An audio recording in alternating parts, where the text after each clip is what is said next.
Hello and welcome to another edition of Video Games to the Max. And well, we've got plenty to talk about. So here with me as always, Mr. Marc Morrison. Howdy. And glad to have back Daniel Anderson. Hello, only slightly more sleep deprived than usual. I'm sorry about that. So as I mentioned, the last time that we did a show, it was right before the Marvel and Disney showcase, and then we knew we were going to have that Ubisoft Forward on Saturday. We had no idea that both Nintendo and Sony were going to decide that before Tokyo Game Showcase, they wanted to go ahead and just do their thing and have a direct and state of play on the same day. So we technically have 4 showcases to talk about stuff for, because actually it's a pretty good thing because there's actually no news aside from those 4 really. So just again, lots to talk about, lots to go through. Zelda news, God of War, Ragnarok news, lots of Square-Enix, good and bad. So much to talk about right after this.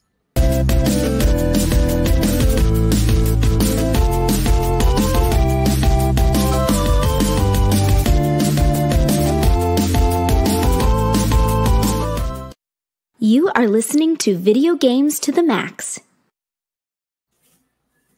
And of course, if just to get this out of the way, we do the show live on Twitch, W2 Network on Twitch. We got W2 Network on Twitter. We got, normally it's on Facebook, but because of we're actually, if you didn't catch the show last week because we didn't do a video version, it was only on audio.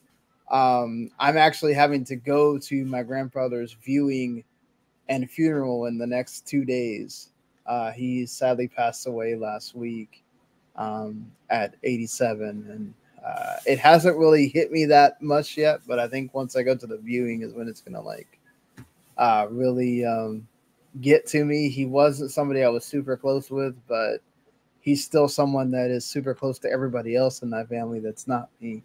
So out of respect for him, I'm not putting this on Facebook because that's where most of my family interacts, and I really don't want to hear a bunch of,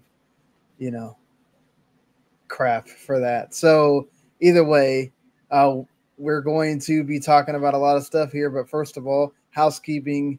You can watch us live when we are live. If not, you can always watch us on demand on those same platforms, and also on W2 Network YouTube. We also have an entire podcast platform. You can go either subscribe to the whole W2 Network, which gets us you get the anime show Talk to Keiki.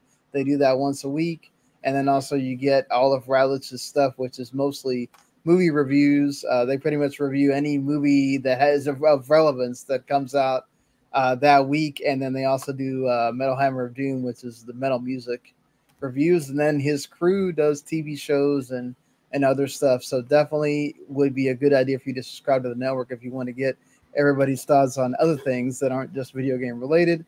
And then of course you can just subscribe to Video Games to the Max wherever there are podcasts, whether that's Apple, Google, Spotify, iHeartRadio, you name it, we're on it. So you can just go find us there, and if we're not on something, you can go let us know. And you can do that either by hitting me up on Twitter at WTimSean, at HumanityPlaying for Mark, or we have an email, WTNetwork@gmail.com. You can hit us up there as well. So that being said, let's go with because by the time this comes out, it's going to be another day. Let's go with the recent to oldest. So technically, the most recent would be the Sony State of Play that happened about, I want to say, 8 hours after the Nintendo Direct. Let's just go ahead and is everybody going to say God of War was their favorite thing from the State of Play, or did you have something else that you liked more out of it? I mean, we kind of already know what God of War is, but it was really cool to see what we saw from it. Any thoughts from what we saw from God of War Ragnarok? I actually don't think it was I'm going to get that game, but they don't need to show a trailer for it. coming out in 2 months, or whatever. Yeah, I don't think there's a lot of people that you're going to sway at this point to buy the game that weren't already planning on buying it. I mean, it's understandable why they did it, because a lot of people complain about, oh, they don't ever show anything big at these state of plays. They need to show something. And I think they did it just so that they don't get crap for, oh, these state of plays are just a bunch of indie titles and other stuff. And, but I mean, hey, we got to see them. I guess that's the beginning of the battle with Thor we saw at the end, and saw a lot of stuff with, him and Atreus. And I mean, I think we didn't really need anything to be hyped for it, but I don't know. I was happy to see more of it. I don't know. To me, either that Synduality game or the Days Gone Station Wagon knockoff looked all right to me. Pacific Drive. That's it. Oh, yeah, Pacific Drive looked cool. Like, it was just, all right, we're in a car and we're just evading stuff. I mean, I think you got to give them props for. You don't really see games like that. Well, none of that looked like gameplay footage. I mean, I guess we'll see. I think some of it's probably gameplay footage. I mean, I don't know that you would just show all CG there. I mean, yeah, because Sony's never done that before. I'm not saying that no, they've never done that before, but I mean, I just feel like, if you're gonna show it, like I don't know about the gameplay, but like the atmosphere looked interesting, and like just the setting and notion and everything. Yeah, I just like the fact that it's much different than things you see. Like, I don't know if he ever gets out of the car or not, but it's also interesting that car apparently. I mean, they fitted it with a bunch of stuff. Like, it has scales and stuff to protect the outside of the car. And so, like, are you seriously in the car the whole time? I mean, no, because it looks like you have to repair it. Yeah. That's how it opened with him getting out of the goddamn car and looking around that gas station. So I assume like if you run over too much stuff, like one of the systems will fail. You have to get like a new battery or something, or replace it with the one you already have on stock. Yeah. Yeah. I mean, it is interesting. It makes you want to know more about the game, which is really good, especially since it's just coming sometime next year. So who knows? But I mean, that was definitely one that struck my interest watching it. Yeah. I mean, not a big Tekken 8 fan there, Mark. I mean, no. I've never liked Tekken. Okay. I can appreciate it from a distance, but like it's never gelled with me at all. I don't know, I guess maybe Jens didn't watch it, but I'm assuming maybe he hits you up about we're getting that lost Yakuza game that everybody has been kind of saying they wanted. He's in Indiana right now, so I don't think he watched it. He's probably not watching it, yeah. I mean, it looked okay, yeah. But I don't know. I kind of want to. I'd rather kind of play that. I know it came out over here, but in a bad form. That Yakuza Dead Souls game, the zombie one instead. But yeah, it seems like samurais and ninjas are the flavor of the month. So, I mean, not more flavor of the month than other things we're gonna talk about here, but. I mean, that definitely. Yeah, farming. You just got to combine the two. Yeah. Samurai farming game, you'll be all set. So, no, I think it's pretty cool that we are getting this game. I mean, it obviously shows that, Yakuza has certainly struck a chord here, I think, in the West so much that they felt like they can do this now, So. It does have an awful name, though. Yeah, The Last Dragon Ishin. Yeah. I mean, I guess maybe people will think it's tied to the, Yakuza Like a Dragon. So Yeah, but it's not an RPG. It's right. It's not. So it's more of the traditional. I mean, even though it's really cool, he has a gun and he's using a sword. So, that's what they're trying to. And then obviously to go along with that, the was it the Ronin game as well? Looked pretty cool from Koei Tecmo. That's coming out like way later in 2024.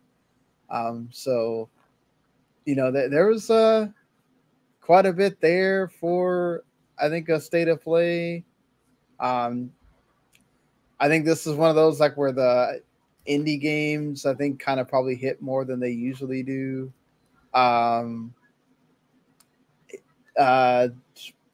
I thought it would take them longer to come out with a VR card game, but they're there like right at the outset, it looks like.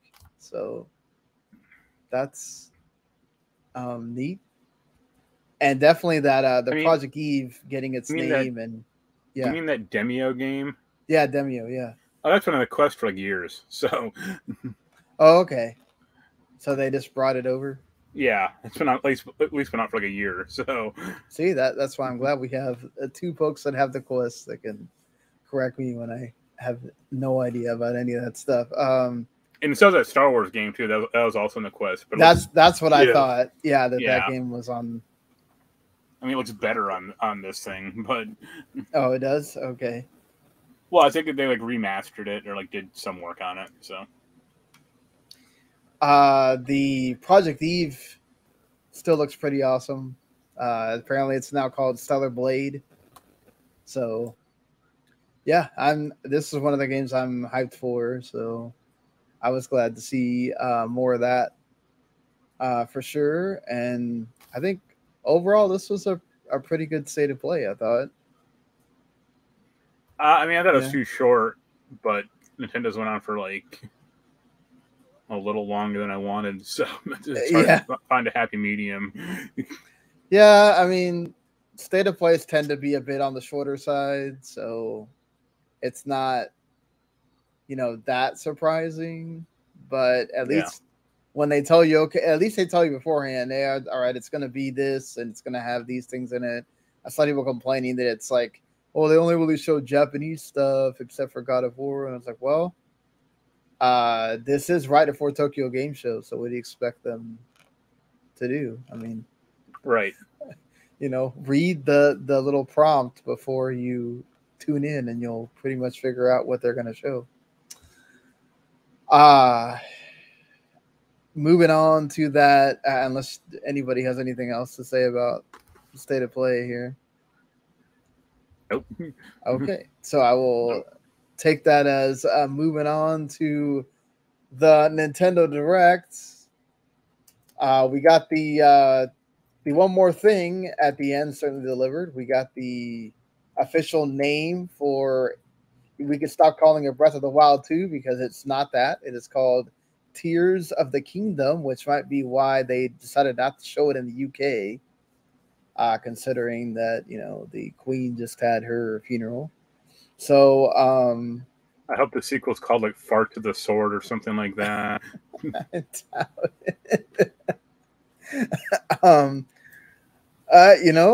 We saw, Link in the sky coming down.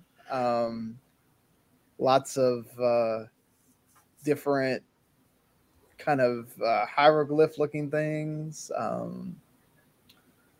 I thought it looked really good. I mean, I wasn't the biggest fan of Breath of the Wild, the first one, so yeah, neither was I. So I'll play this despite the reviews it's going to get. I was kind of a bit tepid, and I wonder if it's going to be exactly the same, or they're going to, how is that gameplay going to be with the sky being involved? It seems like it's going to be more. They've done it before. Yeah. Well, yeah, like a Skyward Sword, right? Yeah. So, I mean, Daniel, like, were you a fan of Breath of the Wild? I mean, I enjoyed it when I played it. I thought it was a good launch title. I haven't gone back and played it again anytime recently. I mean, it's good for what it is. Yeah, I mean, yeah, go ahead. I was gonna say I just didn't like the fact that there's like barely a story in it. Like I like a little more narrative, so that's kind of turned me off from it personally. Yeah, I wonder if there's gonna be any more directness, or like we're gonna try to get people to the dungeons more, or because I mean, I think you had to appreciate that they really did try to go in a different direction, but then it felt like too detached for me. I'm the same way as you. Like, I want a bit, even in the open world games, you want a bit of narrative, not, oh, hey, it's just here and you go do whatever. And if you want to go try to kill the boss in the first 15 minutes, you can do that. And, like, it's a little bit, too much. Hey, it's coming out May 12th. So it has, like, I guess it's technically still the end of spring when it comes out. I mean, it seems like a good enough release date. You're not going to really run into anything else. But I wonder what Nintendo has for the fall next year that using a new console announcement. Yeah, that's you. I don't think it's going to be that. I don't know, man. Some of those games that they showed look really rough. Oh yeah, even It Takes Two didn't look very good when they showed that off. So that, I mean, you've played it, so you can answer, I guess. But Xenoblade looked awful. Well, Xenoblade, no, it does not look awful. Actually, it looks pretty good on. Like, I mean, what they showed looked like really like blurry, and like even the menus and shit looked off. And I'm like, I don't think this game's supposed to look this way. So it's either your stream or something's wrong with this. And the other one is Life is Strange, like terrible. Yeah, Life is Strange. I expected it was going to look bad. I am excited that we're already getting the second DLC for that. It looks really cool that we went full Mechonis on the character. And then they even shown how some of the characters are going to look when you get that ability to use their class. So that looks cool too. We'll have to see what happens with it after that. But yeah, I mean, it's the Switch. Like, I wouldn't expect games to look amazing on it outside of, they'll find a way to make Zelda look great on it or whatever. But outside of that, yeah. What'd you think of the Fire Emblem, Mark? I thought the gameplay looked fine, but that dude's design is awful looking. I saw people making fun of it and saying he looks like a VTuber. Well, it looks incredibly designed, like not natural at all. Like the multicolored hair, and then how his eyes are the opposite pupil color, and it's like, Jesus Christ. And like how the X forms over his eyes due to his hair. It's like, congrats, you finally made a character look dumber than Seymour from Final Fantasy X. Damn. Like, I hope there's like a barber option in that game where I can get the guy just like a buzz cut or something. Yeah, I guess maybe if people ask for it enough, you might get it. I don't know. So is it supposed to be like an actual like full version of Fire Emblem, or is it a? No, it looks like a strategy RPG, or it looks like three houses, or like the other ones, I guess. Okay. So, but yeah, like now you can wear rings that like make the other characters pop out or like help your attacks. Yeah, because everyone's favorite Marc showed up. Yeah, they definitely. So, like, is this trying to like? It's more about the heroes and not necessarily like you're gonna have your whole team, or. I mean, yeah, I guess. Yeah. I mean, they didn't tell about the story at all. Like, I'm sure that guy's name is gonna be real stupid as well. So yeah, we'll see. the guy that's supposed to be the dragon or whatever. I'm seeing that guy again. So I'm sure his name is going to be like Norman or anything like that. no, it will be some crazy name, made up name with a bunch of vowels that doesn't actually exist. Yeah. Yeah, I mean, at least, and it's coming out quick, January 20th. So yeah, they are not wasting much time with bringing out this game. Nintendo pretty much like with their own games and like the third parties, they kind of have it stacked for that first 3 weeks, or not weeks, 3 months of the year, and then you got Zelda coming at the end of that springtime. So did that just say Alir is his name? Alir, yes, Alir looks like that's what his name is. Yep, I was right. Yeah, you are wrong in some weird name there, but sure. Yeah, I mean, who at Nintendo is like obsessed with these Fire Emblem games? Because no, yeah, they definitely have to have a big supporter. This is now the 4th one on the Switch. Meanwhile, like, where's Mario Odyssey 2 or like whatever Metroid bullshit they claim that they're going to be making? And same with Kirby. Like, this is another 3rd Kirby game on the Switch. It's technically it is his anniversary. Well, the thing that disappointed me a little bit was we didn't see any update on Advanced War, did we? No. Nope. They are just not wanting to put that game out. I think I saw on Twitter, and I think like Steven Totillo even asked Nintendo, and they're like, "Oh, we don't have any.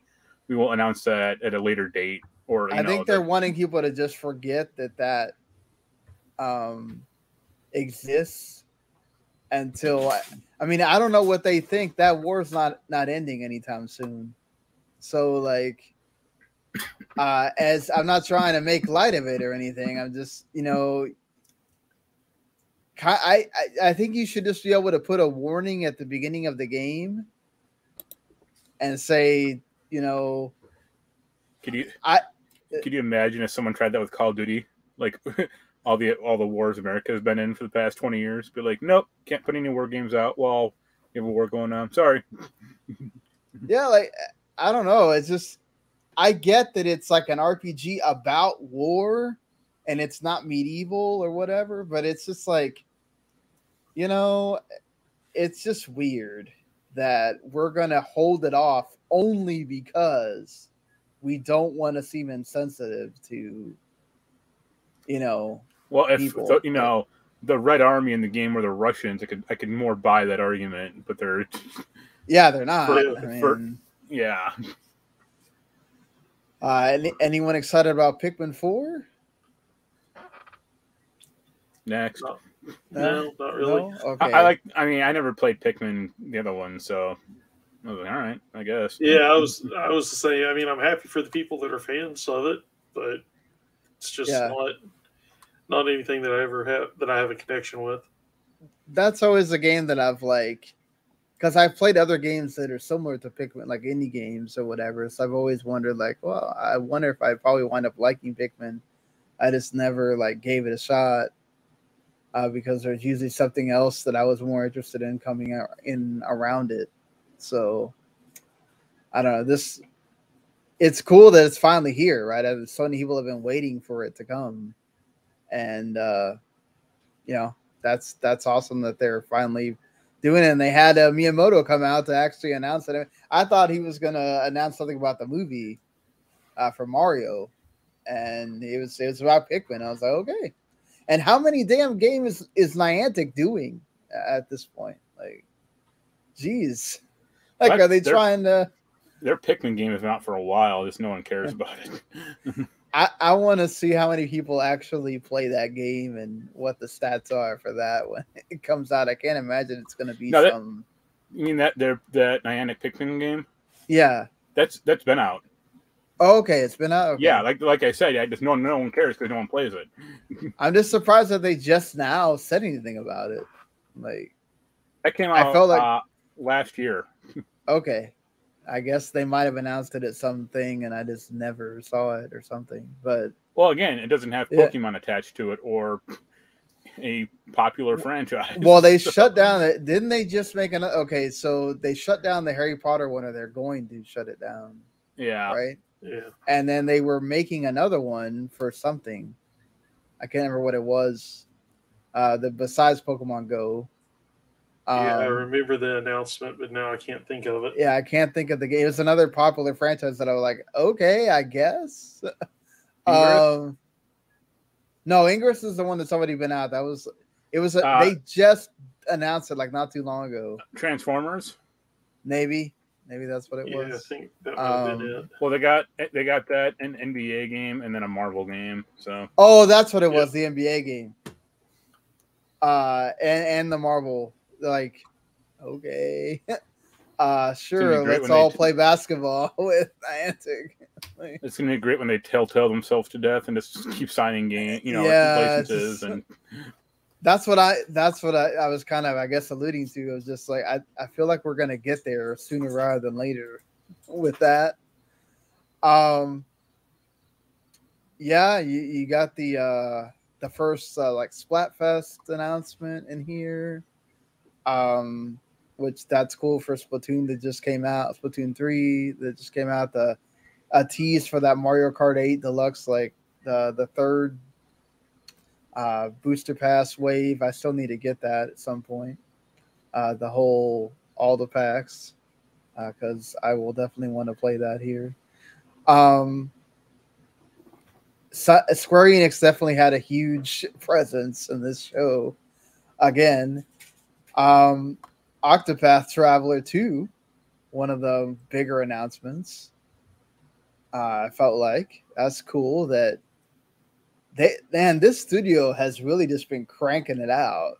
Like they went from Bravely Default 2 to Triangle Strategy to this. And it's like, man, they are just really cranking it. And like Square Enix in general is just like, if you look at that schedule that they have from now to next year, at the beginning of next year, goodness, that is a lot of games that's coming. So, well, they need more money to feed into the blockchain. So, I guess I was a pretty big fan of Octopath Traveler 1. The only thing that kind of put me off was that all the stories are so not intertwined. Hopefully, these are a lot more. I didn't like that at all in that game. So, yeah. I hope that it seems to show them a lot more together. So in some of the trailer bits, so I hope that that's the case. As my cat decides to run across the freaking screen. Yeah, that's my one big thing. I hope that, because that wasn't just me and Mark. That was plenty of other people were saying, we kind of get the idea, but it feels like we're not really getting to profit from all the time we spent with all these characters until way at the end. And like, man, you really have to get through a lot to get to way at the end. By then, I've kind of almost given up at that point. So yeah, but I love the gameplay style. I love all that. So I am down for more Octopath Traveler happening. Weird that again Xbox gets crushed for this, even though they got the first one on Game Pass and everything else. Yeah, but other than that, I'll still be buying it on Switch. So it doesn't really matter. But I know for a lot of people that really like the first one, it's probably weird for them that they're not getting to play this one. My favorite, I'm sure Marc has probably been waiting for me to say this. My favorite announcement of the entire show, Theater Rhythm Final Bar. It happened, Marc. I talked about it jokingly. I said we're gonna get. I would love a Theater Rhythm coming to the Switch, and it happened. It's happening. I can't believe it. Oh my god. And More I'm than glad that, that they're putting. It's coming to PS4 also. That's what I'll get it Yeah. on probably. I mean, this is like so lo-fi that I don't. Man, if the Switch has problems running this when it ran on both games ran on the 3DS or whatever, fine. I'm really questioning, you know. But I love the fact that we're adding in everything. They're adding in all the stuff from the last game where they had songs from like Nier and Chrono Trigger, and they're even adding in stuff from Live Alive and all that. So that was the arcade game. I played that a few times. I liked that quite a bit. Yeah. So I'm really curious how the control scheme works. The controls in the arcade are very different. I'm sure it'll work more like the 3DS version. You just have the face buttons are the 4 that you have to press. Yeah. And then obviously the difficulty options to make it to where how hard all this stuff is. They really went. They're really gonna make me get this damn premium digital edition with all the damn music. So all 500 songs, and you only care about 20 of them. I don't. I care about all those songs. So I'm down with spending the money. And they seem to be promising more. So that's good. Also, now I know I don't have to go and buy all that DLC on the 3DS version because it'll just all wind up on the Switch. So, but if anybody that hasn't played these games that didn't have a 3DS or whatever, that's me. Yeah, you. I'm Daniel. I'm guessing you're in that boat as well. I have a 3DS, but I never played this. Yeah, I mean it's. If you love Final Fantasy, and especially if you love Final Fantasy music, this is like a must buy. Like, for just getting to listen to the music alone while you're playing is really great too. I literally laughed out loud though in the first song. I was like, "We have One Winged Angel in this game." It's like, no shit, really? Yeah, no. I was just like, damn, y'all really had to pick One Winged Angel. I mean, at least they named some other songs too, but it's just like, really? Like, we haven't heard that enough. So at least they're putting in stuff from Remake as well, so that's cool too. But yes, after they announced that, I was like, all right, y'all can announce whatever you want after this direct. I'm good there. But they did. Yeah, this was if the other direct didn't have enough farming sim games, this direct gave you the rest of the farming sim games. Good Lord.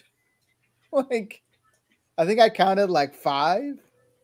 That's about right. Farming sim games that they announced. I'm glad that Harvestella, which is the one that I actually care about, has a demo that I can go download on the Switch now. So I will definitely go play that. Factorio?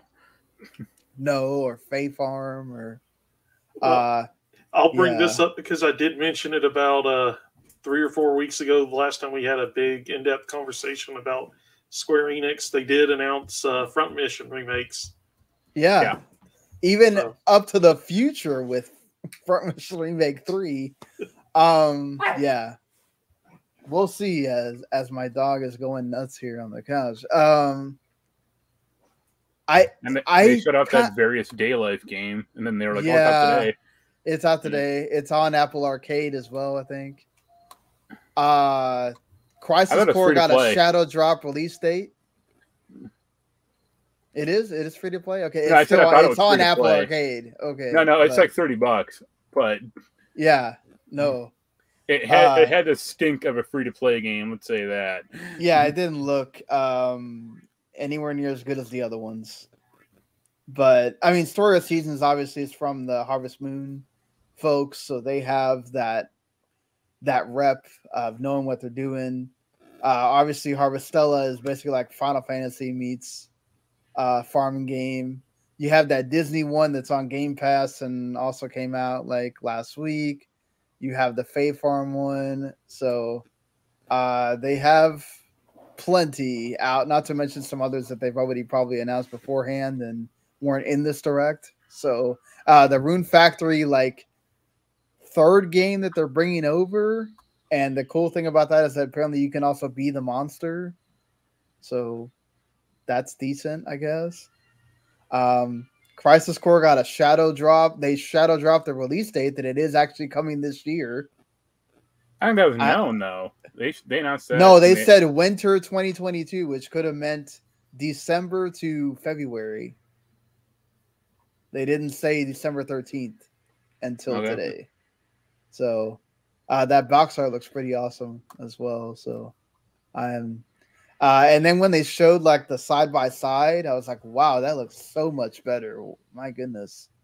That's gonna be really cool to get to play that in the way it looks right now as well. Although I don't know if people are gonna be so happy with experiencing the GoldenEye on the Switch Online along with the other stuff here, because you're going to get the original version of GoldenEye. You won't get the like remastered one that apparently the Xbox is going to get.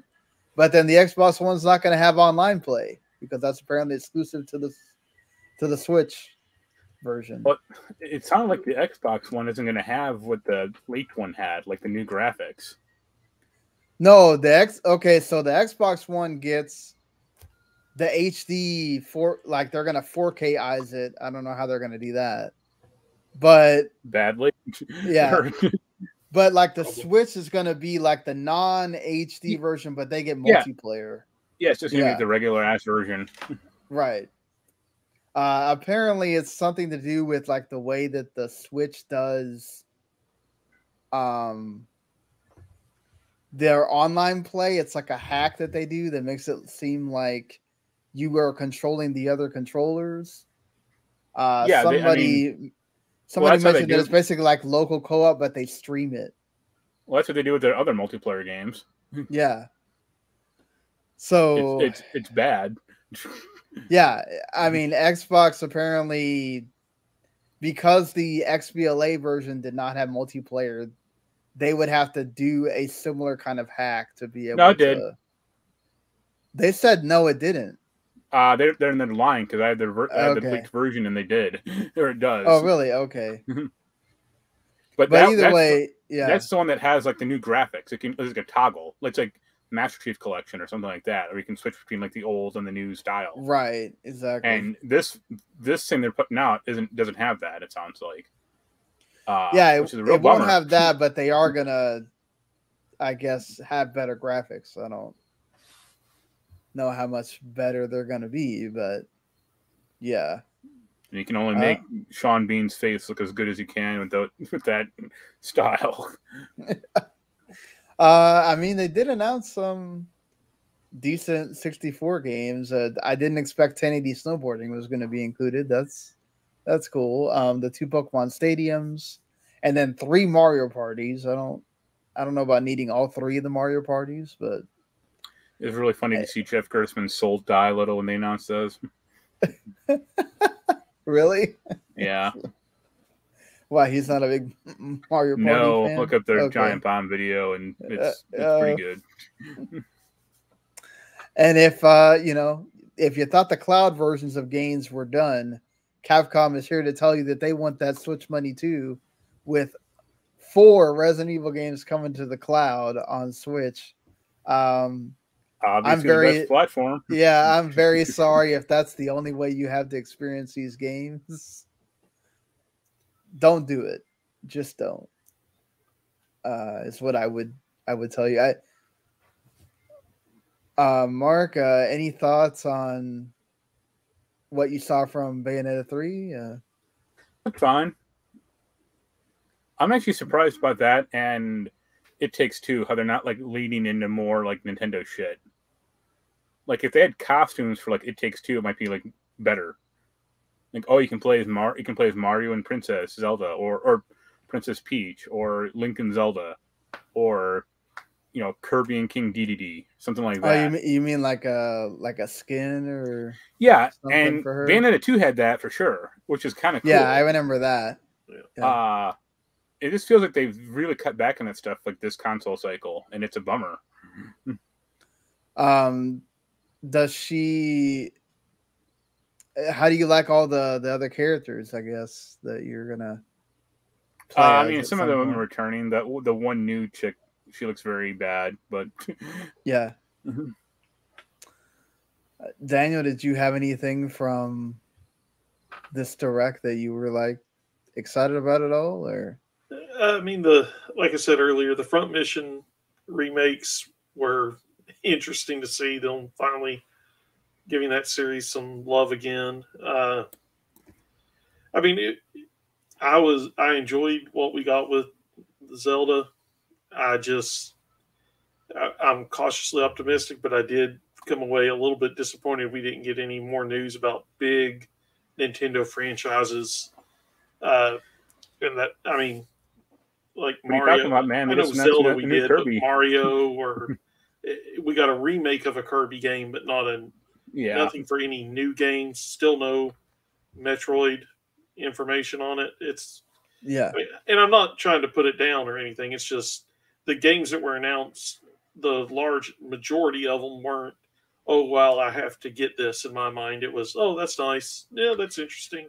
Yeah, that's nice. That looks good. See, that's why I think like not like a Switch Pro. I mean, like a direct Switch sequel has to be coming not next year, but an announcement next year, because like these games they're releasing aren't like AAA anymore, except for Zelda, obviously. Yeah. Yeah, I wonder if they're, because I mean, technically they did have a new Kirby game this year earlier. So, like after Bayonetta and Zelda, you really don't. I mean, I guess Pokemon. I'm sorry, but like Pokemon's just so like happens all the time that that doesn't really matter which console you're on. They will just make Pokemon for it. Which I am kind of surprised we didn't see any videos on that too. I think probably because they're going to do another Pokemon Direct. I'm sure, didn't they just have one of those like a few weeks ago that we didn't talk about because I don't care. Yeah, they probably will have another Pokemon Direct between now and November. You can probably bet on that one. Or maybe not. I mean, they kind of gave you everything that was going to be in the game. I mean, they really don't like to just tell you every single little detail about the game beforehand a lot of times.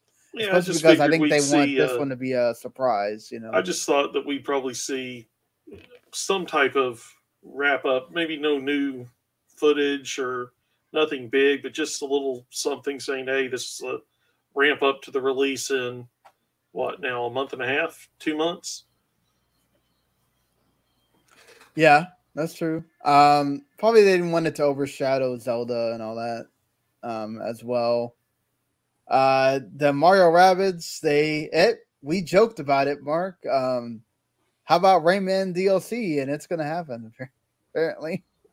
So I'll wait for when they add Sam Fisher to the game instead.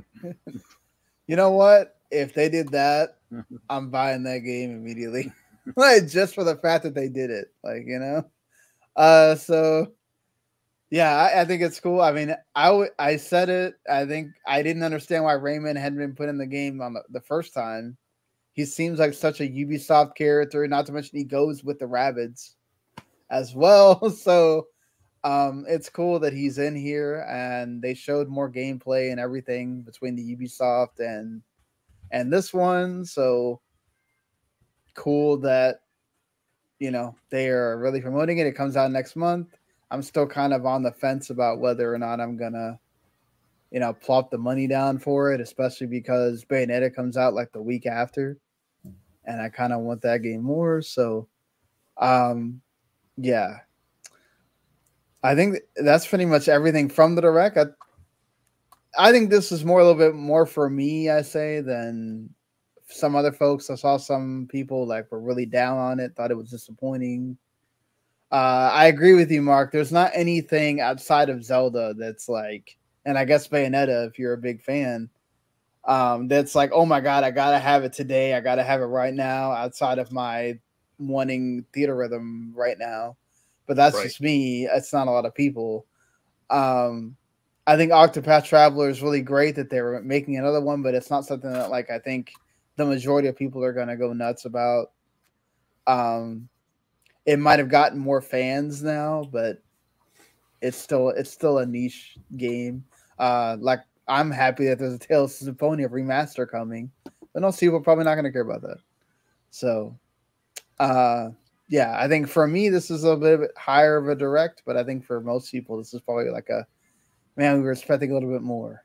I'm really wondering, like Daniel, like are they just waiting to not announce anything Mario, like single player Mario, until they know for sure that they're going to come out with a Switch 2 or Switch Pro? Or I mean, technically they do have a lot of other Mario crap. It's not that they don't. I mean, Mario Kart 8 Deluxe is still the #1 selling damn game on the console. But you know, it's not the same as a Mario single player game. Do y'all think it's that we're just waiting? I mean, I guess also they have the movie, so. I mean, they're not going to shadow drop a Mario game when the movie comes out. Yeah, no, I don't think so either. We would have got something by now, I think, if they were making a movie game.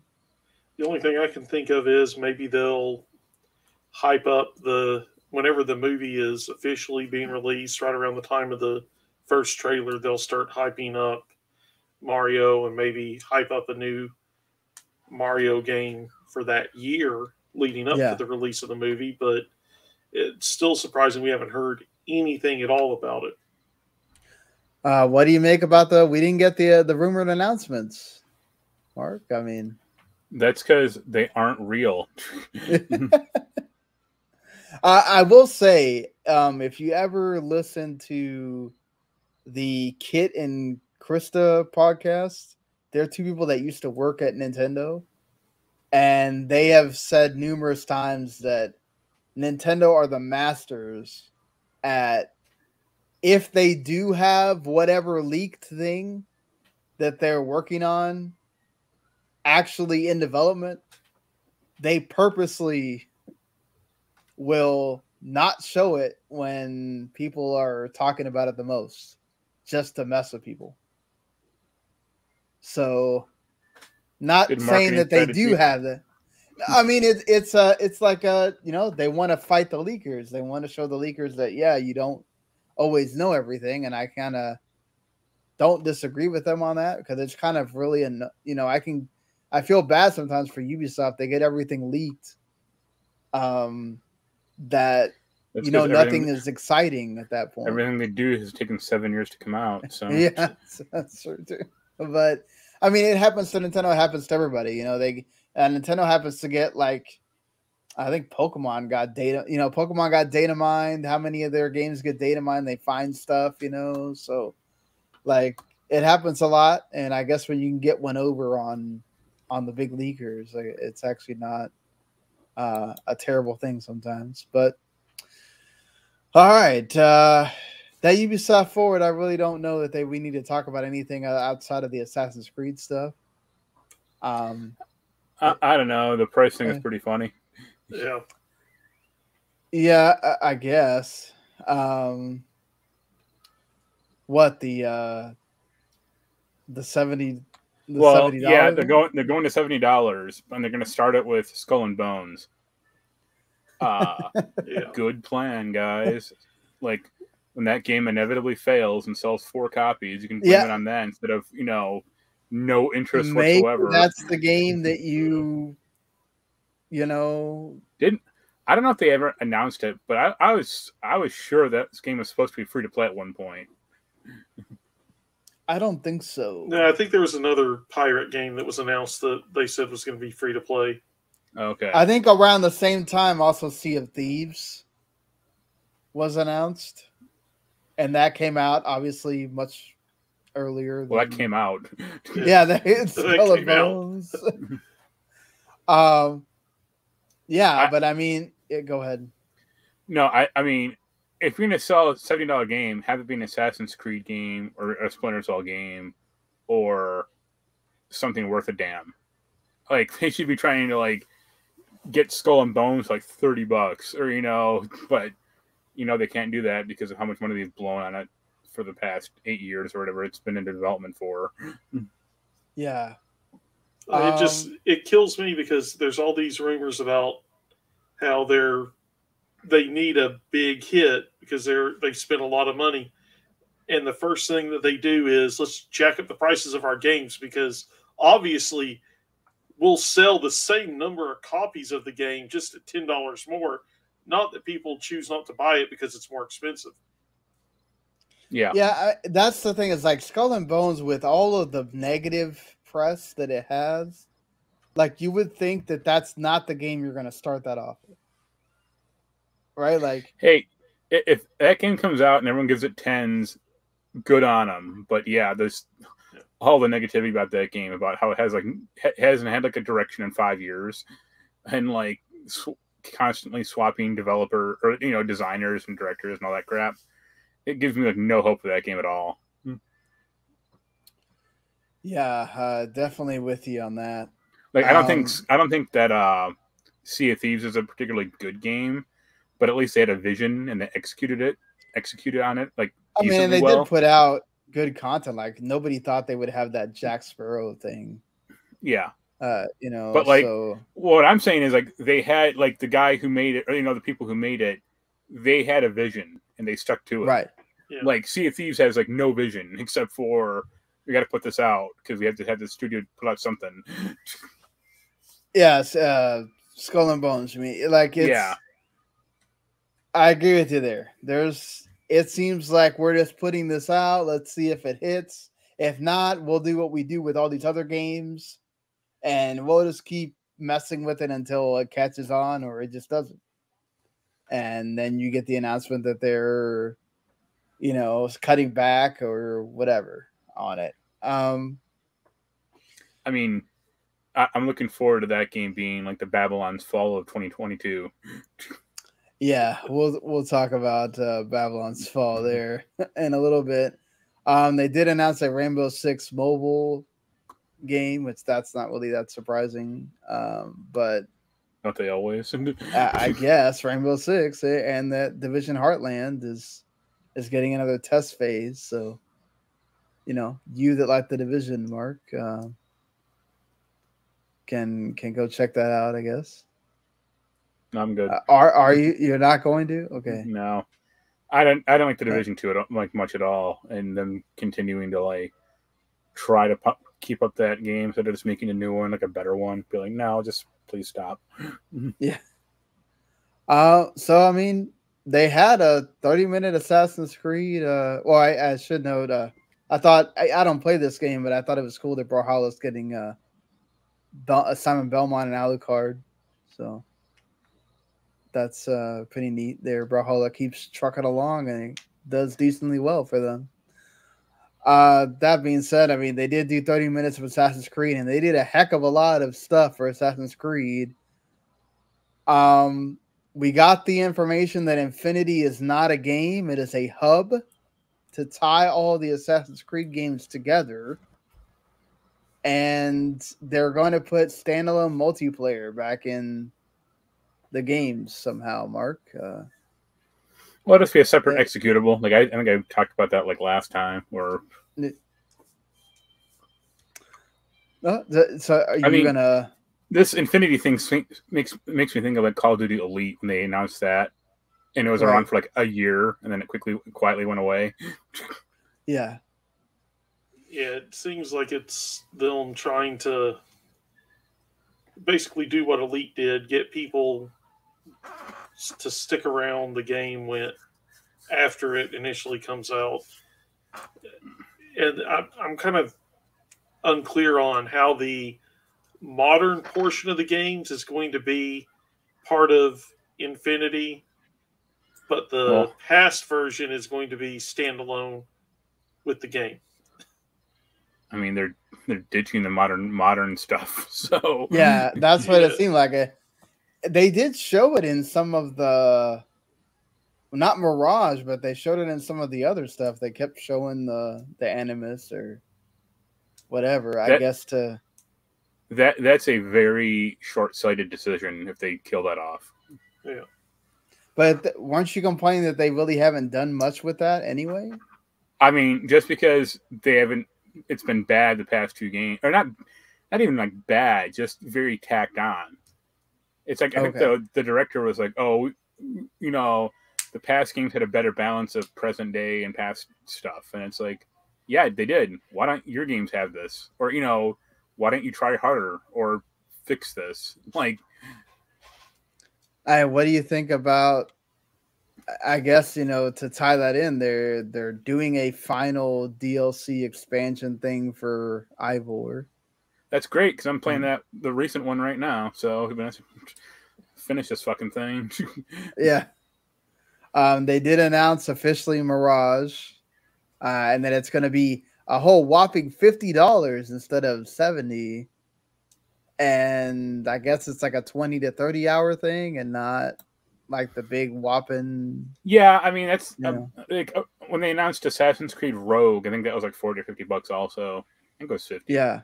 And that was like the lower game from because that was like also when Unity came out that year. So they were like, oh, Unity's on the next platforms and Rogue's in the old ones. But it's like, well, Rogue is the better game. So interesting price point you have here. Like Daniel, where do you sit on the Assassin's Creed stuff? Like, you a big Assassin's Creed fan? Or? I mean, I enjoy the games for what they are. I'll play them. I'd never buy the DLC, but I think they're making a mistake getting rid of the modern day component of the game, just because that's part of what. Just seeing the way everything links together. It's part of the charm. Yeah, I mean, now what's the reasoning to have you synchronize at the top of a high point? Is it just, oh, well, here's our excuse to make something look good? And unlock shit on the map. I mean, it just, I don't know. I think they're going to find out these launcher type deals is going to, because I mean, a lot of what they say makes it like a launcher, and then they add a little bit here or there. I think they're going to find they don't have as big of a diehard audience as they'd like to have. But yeah. See, I like the present day stuff because it actually had kind of an interesting story. Yeah. And like there was like from game to game, typically, or at least this is how it should have been, there was a continuation of the actual narrative going on. Because if you really think about Assassin's Creed, the fact that you're like reliving memories is like dumb because that shit has already happened. Or it's not like you're changing the past. Yeah, but they gave you a reason that you were reliving the memories, tying it into the present day, which, I mean, is it just going to have no tie-in with the present, future at all at this point? Well, the last game ended on a cliffhanger, so that'll be like the Valhalla ended on a pretty big one, so it'll be interesting to see how they wrap that up. But also, without the present day stuff, like, then it's just another historical game. Yeah. And at least for this samurai thing, we already got enough of those. You know. I mean, the living through the memories was the twist that made it stand apart. Yeah. Yeah, like tying it back from the historical to the present is like, it makes it feel like it's its own game, like you said, Marc, instead of just, oh, well, hey, I mean, they do make mention like so many times in this that they love to play with history and they love having these historical moments or whatever, but it's like, it is cool to make it feel like there is a thread between all the games, and going to that present day stuff helps that. See, that's the thing is like not every game, especially some of the later ones, follow that thread. Or like once I don't say like once Desmond died, it was over, because like some of the later ones do have like Black Flag and Rogue had like pretty interesting present day stuff going on.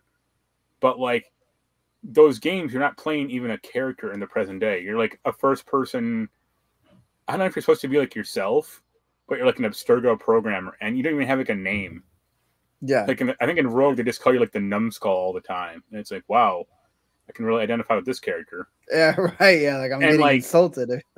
I mean, Origins, that's like the first of the RPG ones. That one they do introduce Layla, who's like the present day protagonist, but she doesn't bounce off anyone like any other character really, and I find her kind of boring. Maybe because of like partially probably because of that. So like the present day stuff in the current games is like nothing. Like you can get out of the animus, but you don't like. There's no reason to. Yeah. Right. To like check email occasionally, which is like worthless. Like, there's no one like outside of the animus even talking to you. That's what I liked about like Brotherhood is occasionally like, or even like Black Flag when you're like the first like 5 hours of Black Flag you're playing a different character, and then when the switch happens and you become Edward Kenway, everyone's like, "What the fuck's going on?" Even the people were like running the animus like, "Wait, what happened?" Yep. But I mean, to their credit, they are doing a lot with Assassin's Creed here. They are making a mobile game, an open world mobile game at that, Assassin's Creed Jade. They're doing 2 other Assassin's Creed games. The one that we've talked about a bunch, the Feudal Japan one, that's officially happening, called Codename Red right now. And then also an Assassin's Creed Hexy, which is based off the Salem witch trials, and in that area, which both of these interest me. At least the settings do. So, I mean, what do you guys think about what they have planned here for Assassin's Creed going on? And then they're doing a lot of stuff with Netflix. There's an Assassin's Creed live action show. Are they going to get Michael Fassbender back? Yeah. No, they're gonna. I guarantee you, it'll have 1 season and then it'll get canceled. Just like Netflix's last video game show. Yeah. I mean, they all can't be The Witcher, who apparently now have 5 seasons of that show greenlit already. So I could see an Assassin's Creed show if they did it like the games, where it's like every season, like you have kind of a meta narrative of like present day shit going on, like every like 5 or 10 minutes devoted to that every episode, but like most of it's in the past, and have the first game set like, I don't know, Ezio, and the next season is set with like Edward Kenway or someone else, but it would give them a good narrative hook to like switch it up. That would be more interesting than what I think they're going to do. Just I think they're just going to try to adapt to one of the games and probably do it fairly badly. Assassin's Creed Unity, let's go. Yeah, I should have mentioned the Assassin's Creed Jade is going to be based on China. So you have Witch Trials, China, and Japan in the next 3 Assassin's Creed games. And then you're going to have, these are all partnered with Netflix, by the way, this mobile game. And then you're going to have a sequel to Valiant Hearts, which I was actually a pretty big fan of the first Valiant Hearts. So cool that they're doing a sequel, but I don't know why it needs Netflix to be able to get that greenlit. And then a roguelite that's inspired by the Mighty Quest for Epic Loot is also happening, apparently. So, yeah, a lot going on here. At least they're celebrating that 15th anniversary with a heck of a lot. So, I mean, is there anything you would have wanted that you didn't get in this 15th anniversary thing, Mark? And then to say that Corey May is back to writing the franchise. Yeah. Okay. Yeah, I was. A lot of people were expecting, like, I think more announcements for like either the PS Plus or Game Pass as far as like some of the older games. We didn't get that. And there were rumors that the first game is going to get remade. Yeah, that too. We talked about that. Yeah. That's apparently not in the works at all, at least not now. So we'll see. But yeah, I mean, I thought the Assassin's Creed 1 delivered at least. I don't know what else you wanted them to do with that, but I want them to keep going forward with the narrative. you know. Yeah, I mean, I don't think that they like. Are you interested in the narrative from Mirage, from what they've shown, or not really? Yeah. Well, I find that Basim guy kind of a jackass. He's actually kind of a villain in Valhalla, so I'm sure they're gonna like redeem him at some point. Yeah, I would imagine that's probably the route they're gonna go because this is like way before then, right? This is I don't know. So. I think the Witch Trial one might be kind of interesting. the Japan one will be good, I guess. But I guess I just want like a more, I wouldn't say modern day, but like the last one was like Victorian England as far as like the most recent in the chronology. So like imagine if they did like a Roaring '20s one, or that would be interesting. Yeah, well, like World War, like they had like World War II DLC, but that was a very sectioned off thing. Yeah, but that's just me.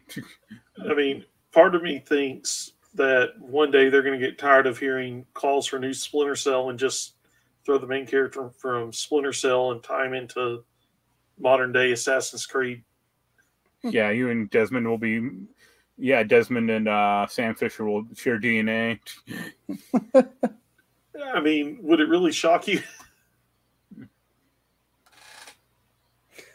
Yeah, I guess it wouldn't. I mean, they had, they threw Splinter Cell into Tom Clancy's whatever Wildstorm or Wild Force or what the fuck that game was called. Wildlands. Yeah. When So, you're hunting a predator, by the way. So yeah, that's weird. Do you think that the Feudal Japan one gets hurt by the fact that we had Ghost of Tsushima already? Already, yes. They should have had this game come out if they had a plan. They should have had that game come out like 5 years ago. Yeah, because I feel like it's going to get infinitely compared to that. And if it's not anywhere, and then that Koei Tecmo thing, or the Team Ninja thing they just announced at PlayStation today. Yeah, And like I said, they've Samurais, and even like the Yakuza game, like right. Well, and you know what would help it stand out from all these other historical games? A good modern day narrative. Yeah. Yeah. You wouldn't be wrong there. That's the one thing that would make it stand out, because it could not have to live in that and then try to outdo everything that you got with Ghost of Tsushima. So, plus, also the present day narrative gives them a reason to not be like entirely historical accurate. Yeah, that too. They're allowed to like play around with that stuff a lot more. Like, oh, this building didn't exist for 300 more years, but Sean just likes it, so just puts it in the game. Puts it in the Animus. But like, all right, fine. Yeah. I will say I'm a fan of the Mythic Quest show, so I'm happy that we got a little bit of season 3. Yeah. So I'm kind of surprised they announced new Trackmania. You are? I mean, that. Well, one just came out like pretty recently and didn't do too well. Like, they've not handled that franchise well at all. So. Well, it's just that it's going to consoles, right? Not that there's a new one. Yeah. Yeah. So. But the console ones especially aren't good. So. Yeah, we'll see. And maybe having the new consoles will help. Not sure, but. Yeah. Can't be any worse. Speaking of perhaps the worst of the showcases that we've gotten, I will say, remember that Xbox is going to have something at Tokyo Game Show. Don't know if Sony and Nintendo are going to do anything else at the actual Tokyo Game Show or not. But if we're talking about the big three, the other two had their shows already. Xbox does have theirs coming up in this week. And Marvel had theirs with Disney, and this was something. Marvel Midnight Suns apparently is gonna come out this year, Mark, the same day as Callisto Protocol. So again, it gives them a good reason to explain why the game is gonna fail. I don't know why they had to force it into this year. But sure, I guess. Probably the biggest thing out of the entire showcase was the fact that they did confirm the Amy Hennig Skydance game with Captain America and Black Panther are going to be two of the characters you can choose out of the 4. So that's cool. And it's not, the current T'Challa, it's what would be the current T'Challa's grandfather, Azuri. And I was really disappointed there wasn't another character you could pick from in that was announced. Because if you're going to take that World War II setting, there's one character in Marvel Comics that you could have thrown right in there, would have worked great, and would have made fans infinitely happy. Red Skull? Wolverine. Yeah. Wolverine, or even, I guess Bucky Barnes wouldn't be Bucky Barnes at that point. No, he'd be Bucky. Yeah, but no one cares about him. He wouldn't be Winter Soldier at that point. Yeah. So. Yeah. But I mean, you could have thrown Wolverine in there, had Bone Claw Wolverine in World War II, like it happened in a bunch of the Marvel comics, and have the fourth guy be White Nick Fury. Yeah, I don't think that they will do that with there being a Sony Wolverine game being made. So, well, I mean, we're getting Spider-Man and Midnight Suns. Yeah, so like why not? Why not? I don't know. I think it's different when, like, if you're gonna put Wolverine in there and you're making him very playable, like the Marvel Midnight Suns, Wolverine will not be the only character. It's a team. It's well, like they made, they had when like those Marvel Avengers games were coming out. They had Spider-Man games at the time, or like yeah. Well, I don't know. I agree. I know what you mean, Daniel. but That'd be pretty cool if they could do it. But I feel like they didn't want to put that much effort into it. I don't know. I guess I don't know much about World War II era Marvel comics, but the two heroes I would associate that with would be Captain America and Wolverine. Yeah. I mean, you could have also had Human Torch, the original robotic Human Torch, in there. Yeah, or Namor, or Yeah. And why not throw Namor in there since he's going to be in the new Black Panther movie? Yeah. That's weird, especially that they wouldn't have tried to take more advantage of that, quite honestly. It is. Yeah, you're bringing up a great point, Daniel. Like I didn't even think about that. I thought it was cool that we're just getting at least those two. The other characters are like a random soldier, and then a member of the Howling Command, who's a member of the Howling Commandos, and then Nanali, a leader of the Wakandan spy network. So, such a memorable character. Yeah, right. Maybe they'll have some special stuff there, but who knows? I'm guessing it's like a 4-player co-op thing. I'm not sure. Like, boy, that would turn me off if it is. I'm not sure what it is at this point. I don't think we're really going to find out more until probably another year from now. And I'm sorry, it was the Marvel. The fact that they announced a Marvel AR game at this thing with Niantic, and then they announced that the one we just talked about. Yeah, and they also announced Marvel Snap, the card game. Like Marvel Snap, I could kind of get down with that. It's like Hearthstone Marvel or something.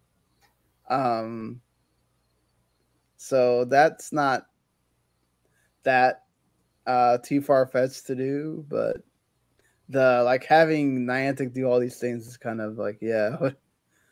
I will say I kind of like the Illusion Island thing. I kind of like those Mickey's Illusion games from back in the day, so that's kind of what they were going for here. The art style is a little bit unique, I guess you could say, but yeah, I mean, I guess at least they're using Mickey and Goofy outside of stuff that has to do with Kingdom Hearts, so there's that. Don't worry, they'll go back soon enough. Yeah. I'm just surprised somebody in Disney remembers that Gargoyles actually existed and that it had a game. Yeah, right? I was surprised with that too. Like, okay, out of all the ones you could have announced Gargoyles, that's great. Like, awesome. You actually surprised me with that. Like, They'll announce a new series with the original voices and creator. Right. Yeah. Probably not, though. I don't know. DuckTales got one. I mean, that kind of follows the pattern. Yeah, everybody has said how much fun they had doing it and how much they wish they could do it again. So I think. And then they canceled DuckTales before people really wanted it to be gone. Yeah, but Disney usually cancels stuff after 4 seasons, don't they? At least animated. Yeah. No, they used to have stuff canceled after 3. But DuckTales lasted, I think, 5 seasons. Yeah. Which good on them, you know. Yeah. Oh no, it did only last 3 seasons. I'm wrong. But yeah, like the way they cancel shows is like ridiculous. The Disney the Speedstorm thing, I guess looks decent.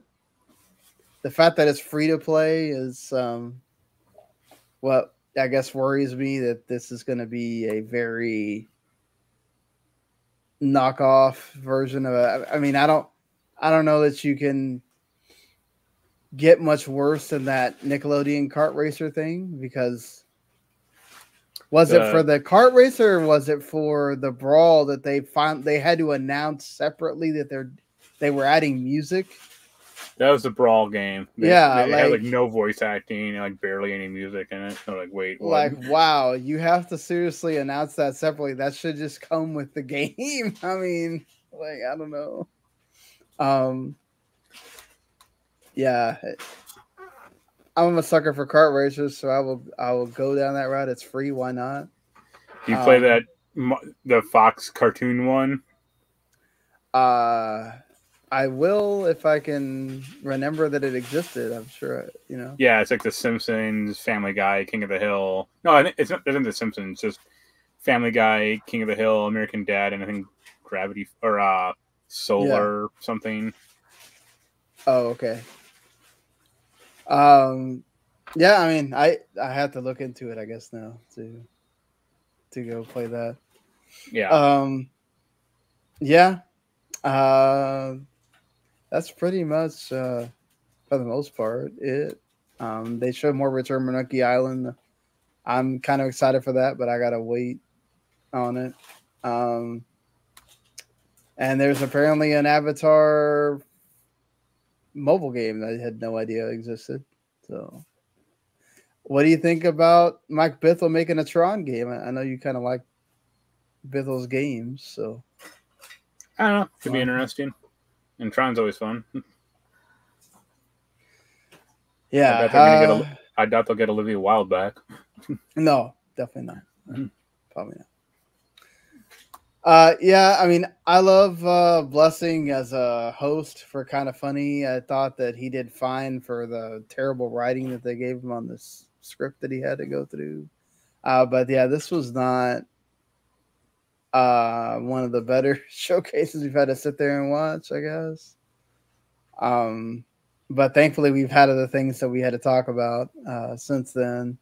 So I guess that's kind of like whatever. And they did have all that D23 stuff they really didn't announce anything new. They just confirmed a bunch of stuff. So I guess we got the whole cast of Thunderbolts officially and some other things. I don't know if anything that you guys saw you wanted to talk about from that. I'm happy Wyatt Russell keeps getting work. Fair enough. Daniel, I don't know if you saw anything or. Yeah, let me think. Thunderbolts was good. I mean, the announcement was good for what it was. I kind of wish it was more of a show than a movie, but just because I feel like you need more than 2 hours to have each of those characters actually shine. Plus, that's a whole bunch of homework. Yeah, I mean, I'm trying to think what else there was, the big stuff. Because I watched all the trailers, I watched the announcements, and I came away happy. Yeah. Trying to think what else there was off the top of my head. You had the stupid, doesn't need to be a controversy about Little Mermaid. Well, so I didn't even watch. I mainly watched the Marvel and the Star Wars stuff. I didn't pay much attention to the Disney. You had the Tales of was it the Jedi? Yeah, Tales of the Jedi, which is Clone Wars style animation writing, which that actually looked more interesting than some of the more recent animated stuff that I've seen from them. Just Star Wars. You had Andor, which was kind of, I mean, it's there. We saw that's coming next week. Yeah, season 3 of Mandalorian. We got a new trailer for that. Was it the Bad Batch or whatever is getting another season? I think. Yeah, in 2023, Skeleton Crew. The Marvel stuff, the Werewolf by Midnight. That looks pretty good to me. Yeah, I'm going to watch that. That kind of got my attention. I'm happy to see them doing something a little bit different, not just going to horror, but also doing it in black and white. And I would not be shocked if we get a Blade appearance at the end of that as well. Oh, that'd be awesome if we do. I mean, that makes sense that it would tie right in with it. What else was there? They showed stuff from the Marvels, Secret Invasion. We're getting the Captain America New Order or New World Order or whatever the subtitle was. We're getting the leader that was teased all the way back in the first Incredible Hulk movie. Yeah. It's like, damn, they really went far on that to make this all tie together, I guess. Yeah, so that's going to be, I'm going to be happy to see that villain. That's an underrated villain in some cases. Daredevil's getting 18 episodes. Yeah, I know I'm forgetting more stuff, but we got the Secret Invasion trailer. Yeah. Which fleshed it out a little bit more. And then they said Armor Wars is going to basically spin right off from Secret Invasion. Yeah. We got the Ironheart. We got some stuff for Ironheart as well. Ant-Man and the Wasp. Yeah, but we didn't get any new footage, which disappointed me because I thought we'd get some new footage since that movie's in here soon, actually. Yeah, they did show that like Kang's officially going to be in the movie. They saw some Indiana Jones stuff as well. Yeah, I mean, they didn't release a lot. I mean, they had a lot of stuff that they talked about, but they didn't release a lot of stuff. Yeah, it was like only to, if you were there. Yeah. And they did show you what Daredevil's going to look like when he gets on She-Hulk, which that was interesting. So, they did have a lot of stuff at least, but like you said, a lot of it's not. And then there's apparently a young Jedi like kids show, Skeleton Crew, which I'm not really sure. It's made for preschoolers apparently. That's right age range for that Star Wars. Yeah. And Willow. Yeah. Oh, that was it. Willow. Yeah. That I watched the trailer and I enjoyed it. Warwick Davis is always cool. Yeah. Yeah.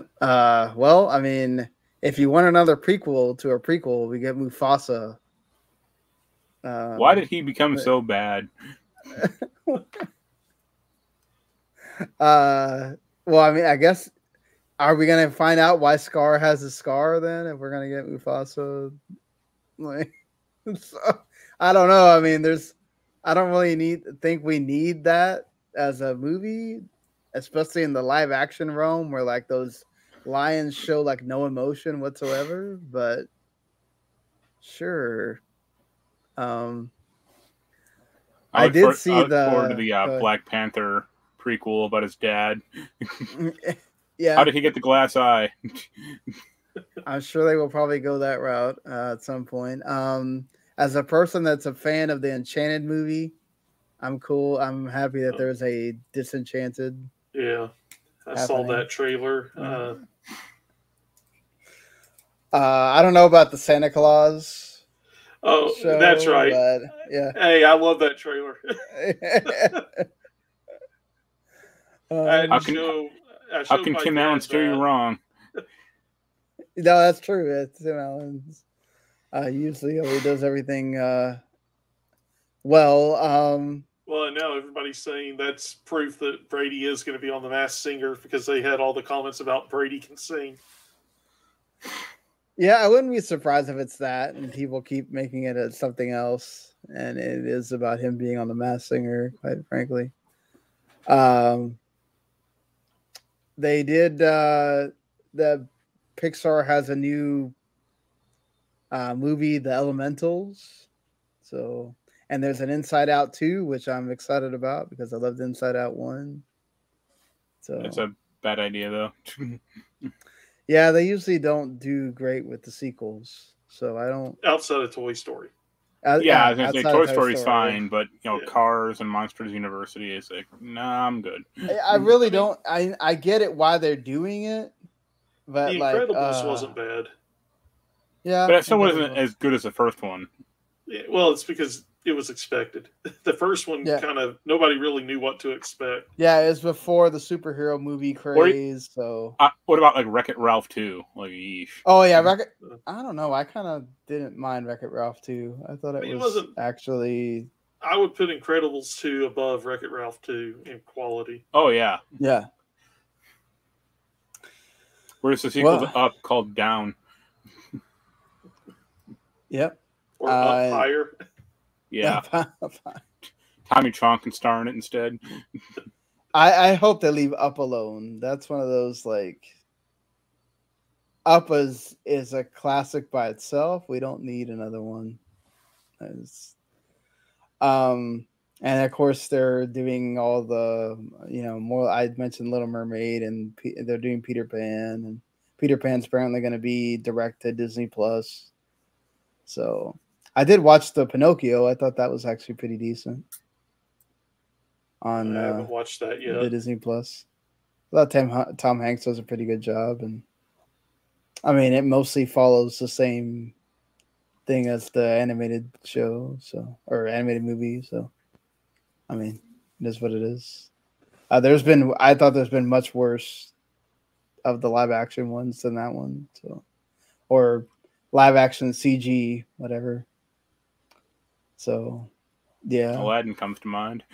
Aladdin comes to mind.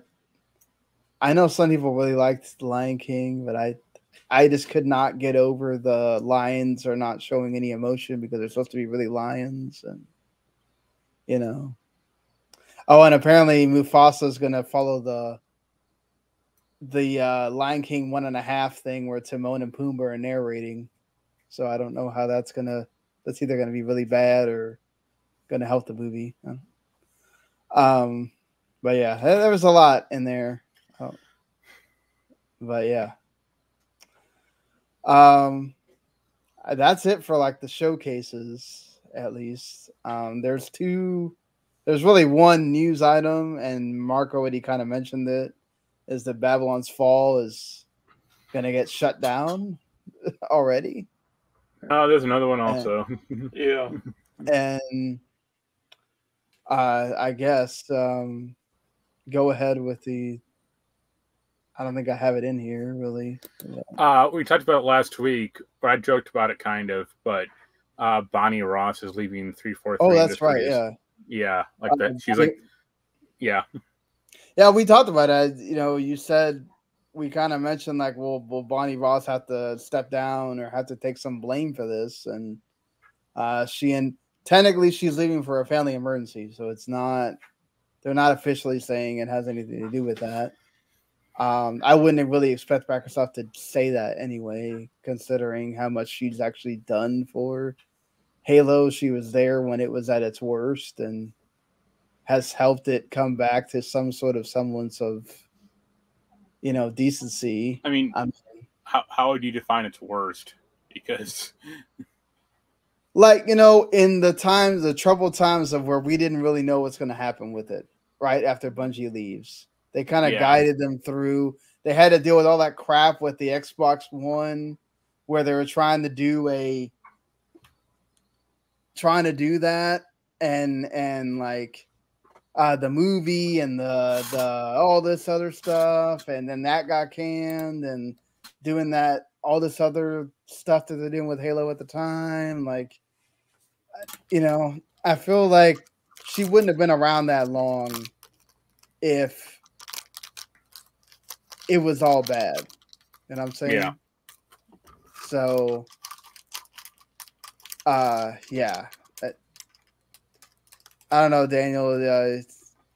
You're the other Xbox person here. Yeah, like, I'm less critical of Halo than some people.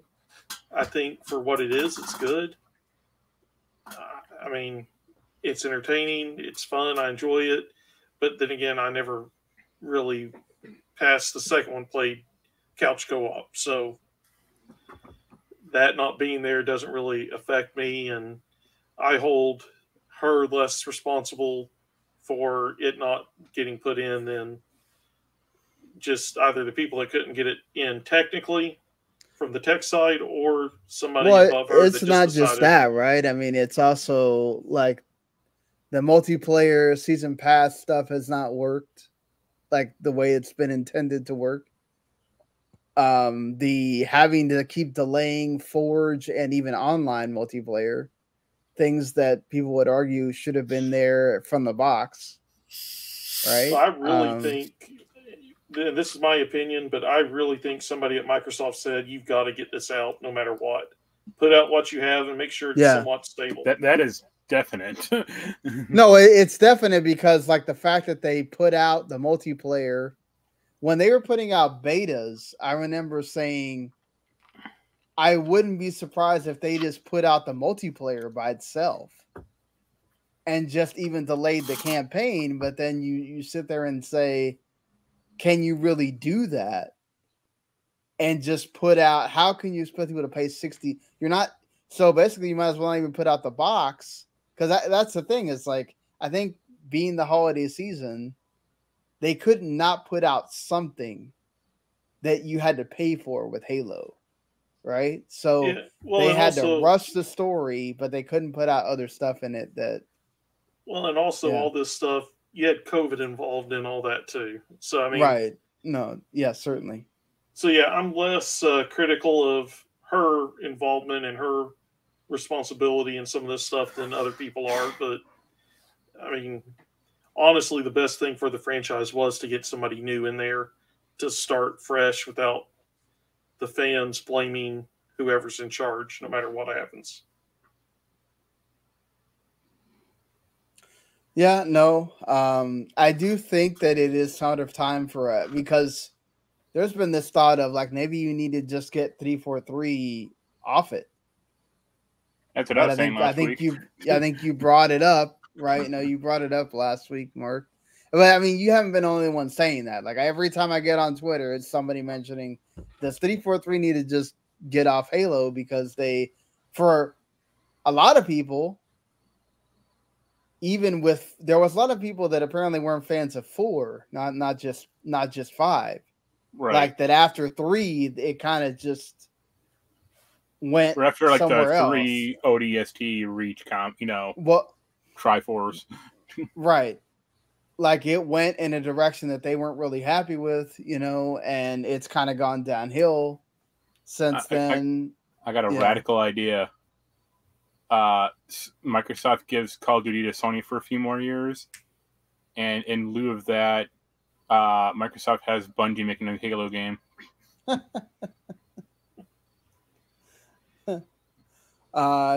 That would be the surprise of all the surprises, I feel like. Bungie, I don't think, wants to do anything involving Halo ever again.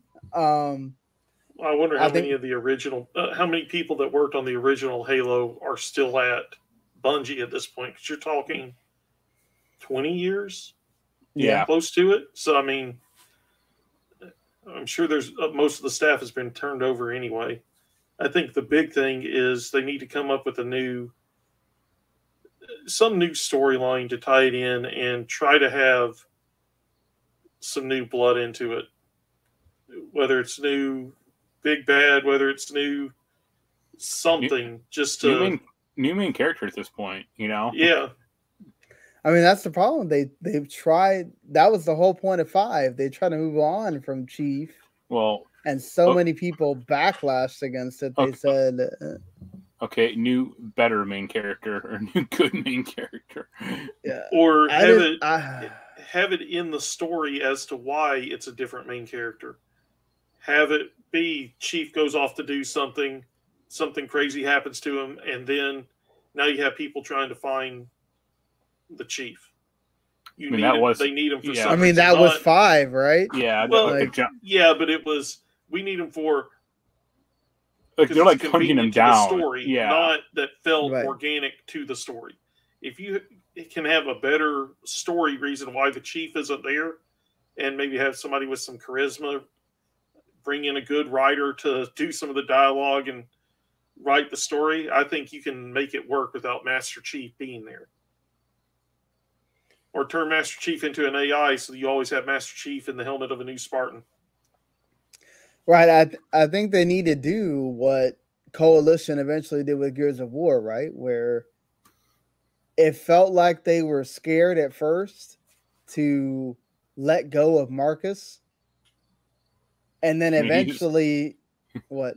He's in every game still. You just don't play as him anymore. I know, but it felt like once you got to 5, and especially, like they said, okay, look, this is Kate's story. Yeah. Right? Like, they actually took that opportunity and said, okay, look, this is it, Whereas with Master Chief, they did that. They didn't do it well. And then they had to go back to Master Chief. And then it's like, oh, can you really do it when you have so much terrible backlash for other stuff in this game? Because that's what the problem is. Like, the campaign's actually good. It's just you can't play with your friends, which that's a big deal in Halo. I mean, it has been for the life of it. And then, look, for most people, that split screen co-op thing's not important. For me, it's... I think it's important in the historical sense. It's exactly. It's important in the historical sense. I mean... And I don't get why it's like such a big hurdle for them, honestly. I think it has to do with the Xbox One. Like, they don't want to have features that can't be on both consoles because this game is technically on both consoles. Oh, well. I think it's also just the amount of resources that they would have to put into actually doing it. Yeah. Again, well, I said this last week, but it's Halo.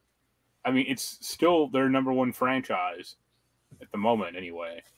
Like, if they don't have the resources for it, and it's Microsoft, then there's a problem.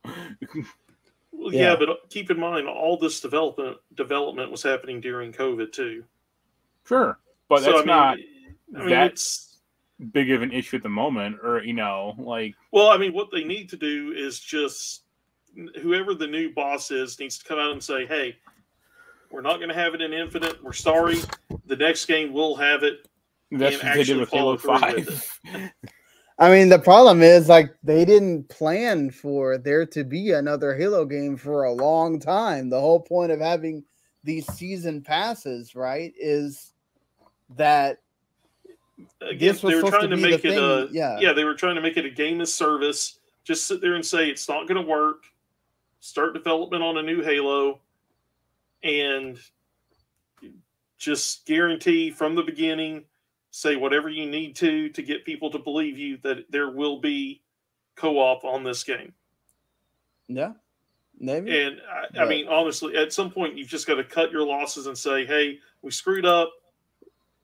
We can blame it on COVID. We can blame it on technical issues, whatever it is.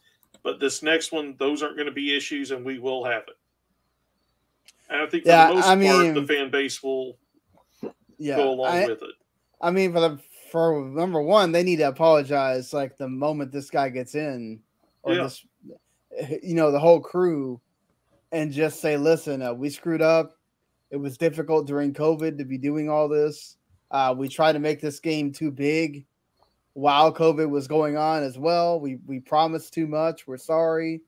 And then figure out how they're going to make it up, because Halo is, as Marc has said many times, that's your core franchise. Even Phil Spencer said at one point, if we screw up Halo, we really screwed up something. So, as much as Forza is around and is a very huge franchise for them, and you don't have a lot of games right now.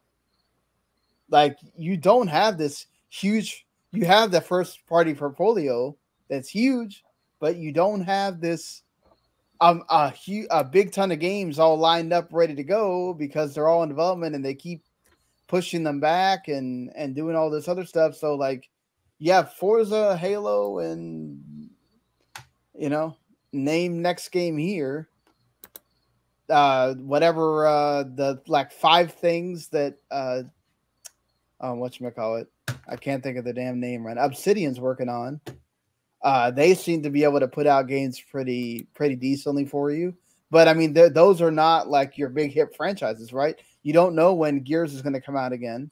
I hope it's not for a while, quite frankly. Let's get all these other games out, like Fable and whatever. Get all that stuff situated before you start putting Gears 6 out here, or whatever that's going to be called. So I don't know. They've really got to figure this, because it's upsetting to me as a huge Halo fan, as somebody that really wanted to see Halo go back to the way, we remember it and everything else, like get a new group of people into Halo. Like, it's sad to see that all we ever hear now is this is getting delayed. This is not happening. We're sorry. Season 3 is not happening for like many months now.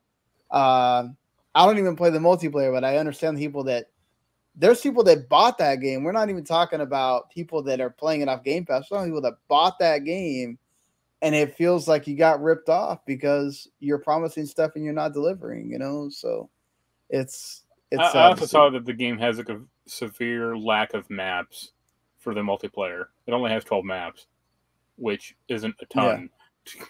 Well, that's stuff you're supposed to address in the season pass, right? But one season lasted 6 months, and season 2's lasting 10. Yeah, like, exactly. Okay. That's not. You're supposed to come out at a regular clip, So, and you can obviously, there's growing pains with that because they're not used to this, right? They're used to just coming out, and then you have like DLC that comes out every now and then or whatever. Not this games as a service thing that some people are very familiar with, and they've kind of gotten the grasp of it. And there's when you're new, that's not easy to do. So, and I guess they're learning that on the fly now. I got the solution to all the Halo problems. Add Goku to Halo. All right. Exactly. You can't lose with that. I mean, at least they're not as bad as Babylon's Fall. So, if there was a one way to show you how to not do a live service game, that was definitely Square-Enix doing this game.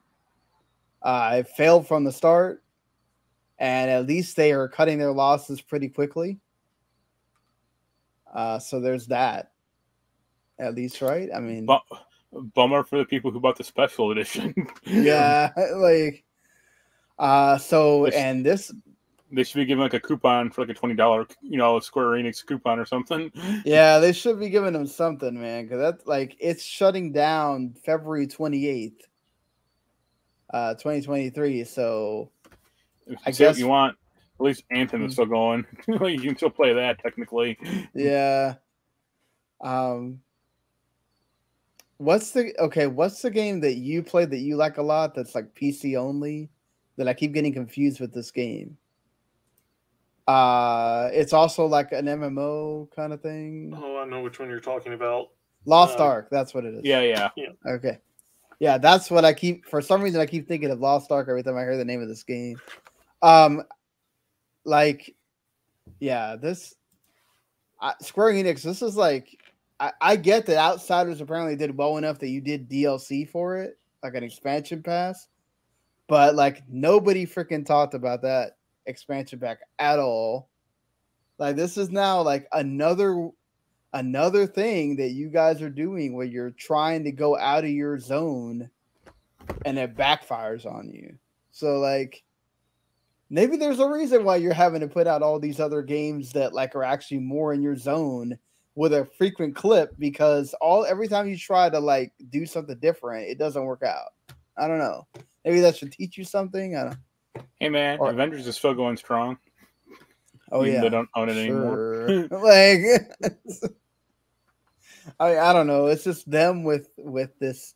Every time they do try to do something Western, it either doesn't hit their whatever they think it's supposed to do, or it's really bad. So I don't, you know. Yeah, maybe they need to just, like they say, focus on their Japanese games. Don't do NFTs and blockchain and whatever, because that's gonna fail too. And I don't know. But man, this is not good. I don't remember anybody saying that this was a good game at all. So other games have had this problem, shut down, but not after basically under a year, or barely a year. Yeah. Remember that? The Borderlands people, they had that. Oh right, yeah. Oh my god, I can't remember the name of the game, but I know exactly what you're talking about. Battleborn, that was it. Yeah, Battleborn. Yep. That was, very similar to this game. Like they just panned, and then they just at least realized, okay, let's stop trying to make this happen. And it's like all these 4-on-1 multiplayer games that are coming out nowadays. Yeah. You thought they would have learned the first time. I guess they have to go through it again to realize that it's not a big thing there. So I don't know if you've seen this, Daniel, the new Xbox dashboard that looks like Netflix. I haven't seen it yet, but it's just too much going on screen. I feel like there's just it feels like Windows 8. You know how Windows 8 had all the damn squares everywhere? It's like, they should just have, say what you want about PlayStation, they've kept their shit pretty much the same through 3 different consoles now. And Microsoft should just have an OS selector, or a dashboard selector, where you can select any which one you want from the past 3 consoles. If you want Blades, here you go. Yeah. That would be cool if they could do that. I love they've the had Blades. 7 or 8 at least. Yeah.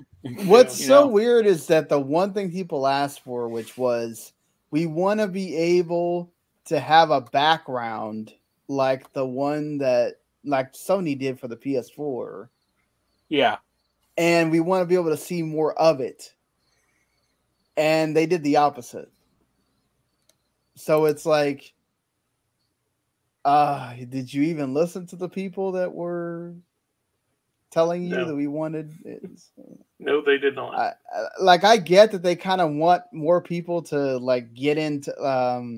Apparently, there's this huge part where it's all the stuff that recently came to Game Pass, and it's all right there. So all you have to do is you go through the squares, and you'll automatically start playing the game if you have it on the cloud or whatever.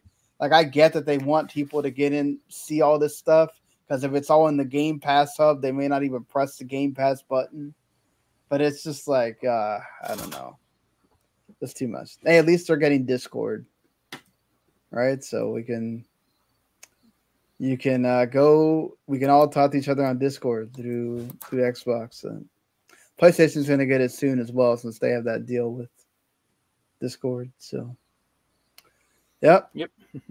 Soon enough, we'll all be playing through there.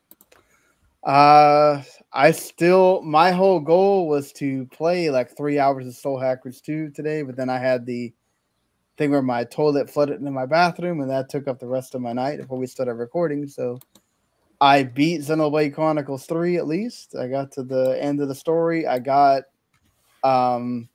the two queens, which are, you can get them as well at some point. And so I do get to, I did get to hear Jenna Coleman's voice again, which, she did a great job. And I know you asked about that before. Yep.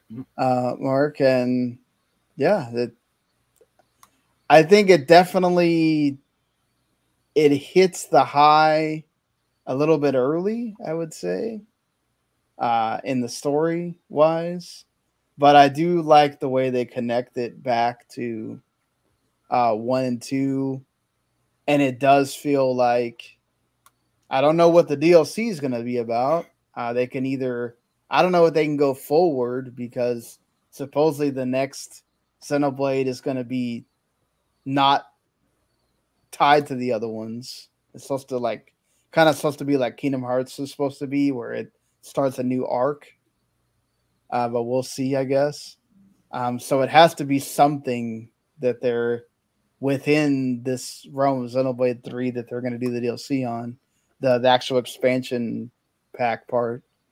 So we'll see, but it's definitely my game of the year. It's definitely like a 9 out of 10 game.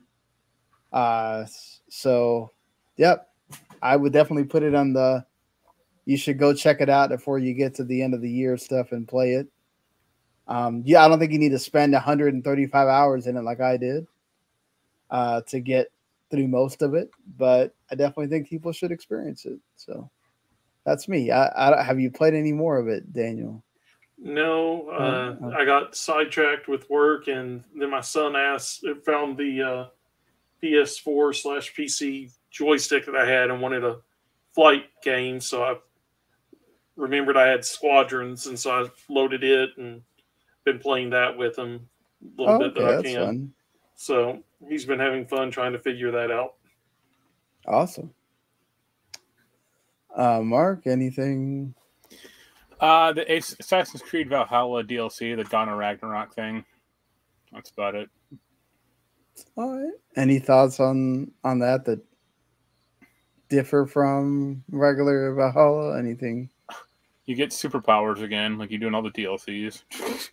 Okay. Like you can literally turn into a raven, not just inhabit a raven, but you become one, and then you can land on shit. Oh, that's cool. I don't know. It's fine. It's really goofy because you're not in the real world. You're in Fireland or whatever. So you're just beating up fire and ice giants constantly. But it's more the same. Well, that's good for me. Yeah, I mean, I dumped a lot of time into that game, so I wanted more of it. Well, definitely. At least you got more of that. That's the important part. Well, if we don't have anything else, let me get through to the stuff that is coming out within the next week. That before we do the show again, I mentioned Return to Monkey Island. That will be out by the next time we do the show, so you can go check that out on Switch or PC. If you're a fan of the other Monkey Island games, I would say that you'll probably enjoy this one. I'm excited for Metal Hellsinger coming out in a couple of days.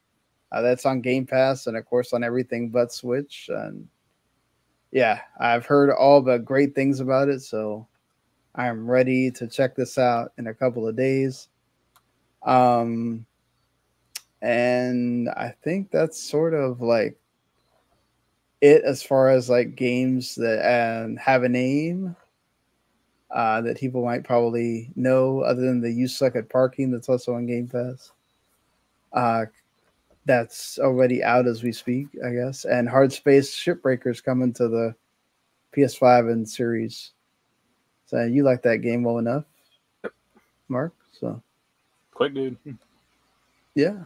And then there's a new Souls game, Solstice, that comes to the current consoles as well. And indie game that I'm sort of been interested in called Serial Cleaners.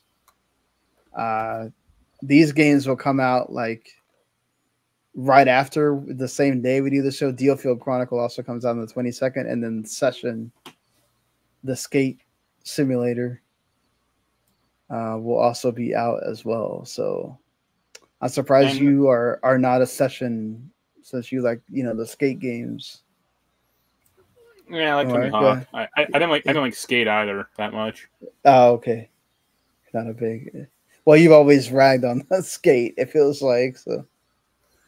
But all right. Anything show wise, TV show wise that you guys want to talk about? House of Dragon finally got into the weird Game of Thrones stuff that you would expect. Some of it bordered on a little bit too far, but I guess that's Game of Thrones for you. They have a pretty awesome episode the week before, and then you get one that was kind of like, oh, okay, we're going there. Cool. Maybe not so cool, but whatever. We did that. And yeah, I don't know what else you guys had. I thought She-Hulk, the episode 4 was fine. I don't know. Are you still in that same camp, Mark? Where? I would describe the show as just fine. Yeah. Yeah. That's my problem with it. Yeah, I just could easily see them just keep doing that show, and they just keep having cameos, and of course now they have made a big deal about Madison with the 2 N's and the Y where you don't think it is, and so she has her own poster now and everything. So at least they got something out of that. Yeah. Archer has been pretty good for the new season. Lower Decks has been entertaining. For once, or well, no, I mean Lower Decks was, for me, it's always been entertaining enough. Now, I find it a little bit less entertaining after seeing good Star Trek with Strange New Worlds, but it's still, I mean, it was still good and entertaining, and it's right at the right length, being the 30-minute episodes. Stargirl just came back out. That'll be interested to see where they go with that. It's probably one of the best live-action DC shows right now that I can think of. I hate to say it. That show's probably not going to be long for this world. Oh, I know it won't be. I'm well aware it won't be. Yeah, but they renewed that Harley Quinn show at least. Yeah, and Harley Quinn's good still this season. Have you watched the Lord of the Rings show? I haven't watched any of that or House of the Dragon. I know I need to. I just haven't gotten around to it yet. I thought episode 1 was pretty good for what it is for Lord of the Rings. They did a good job of establishing Sauron, and they had some cool moments with the elves as they're making their journey. So I'll have to see. Yeah, it seems to be very mixed. Like there's people that after episode 1 were kind of like, all right, no. And then there seems to be people that actually think it's pretty good. So I don't know if I will keep going with it. Because I've kind of gotten into this show on Hulu called The Bear, which is really good. Yep. That's not for a while, but yeah. So I've always been one that likes cooking stuff, and then also this having the gritty, real life stuff with some comedy, and then the cooking stuff makes it interesting for me. So that's kind of got my attention more than because before I found that, I was kind of I guess I'll just watch the rest of the Lord of the Rings, and then that stopped me. So I don't know if I'll go back and watch it or not. But yeah.